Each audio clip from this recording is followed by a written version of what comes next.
Air Austral, de toute manière, vit une situation un peu particulière aujourd'hui, hein, avec la situation du marché a changé.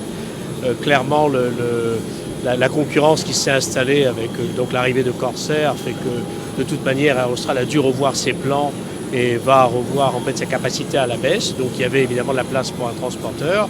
Et je pense que plutôt que d'avoir un transporteur tiers, c'était une excellente chose que d'avoir évidemment une des filiales, une entreprise proche qui puisse évidemment s'installer. Deuxièmement, la volonté stratégique d'EWAR, hein, qui est une société indépendante, je vous le rappelle, qui elle a souhaité, avait déjà dans ses plans à un moment donc d'élargir sa flotte et de desservir d'autres destinations de l'océan Indien. Je pense qu'en fait il y a le moment a été effectivement donc approprié, idoine. Hein. Avant il aurait été trop tôt. Et je pense que demain, il aurait été trop tard. Je pense que c'est le bon moment. Alors, je pense qu'en réalité, il y a deux ou trois types de clientèle. Hein.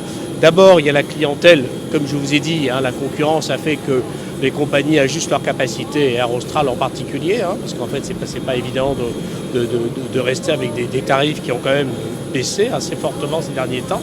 Donc il y a effectivement un marché existant à prendre et un marché nouveau. Hein, ce matin, donc, sur le vol, il y avait 140 passagers sur 183. Il y avait plus d'une vingtaine ou trentaine qui spontanément nous ont dit écoutez, merci, parce qu'effectivement, grâce à vous, on a pu évidemment bénéficier de tarifs. Et en fait, nous, on souhaitait juste passer voir la famille sans bagages. Donc, on a cette possibilité d'avoir cette flexibilité. Et donc, pour un prix en réalité modique, hein, je dirais, ou accessible, on va pouvoir passer quelques jours. Voilà. Donc, il y a une clientèle aussi nouvelle qui, elle, souhaite évidemment voyager simplement, bénéficier de tarifs.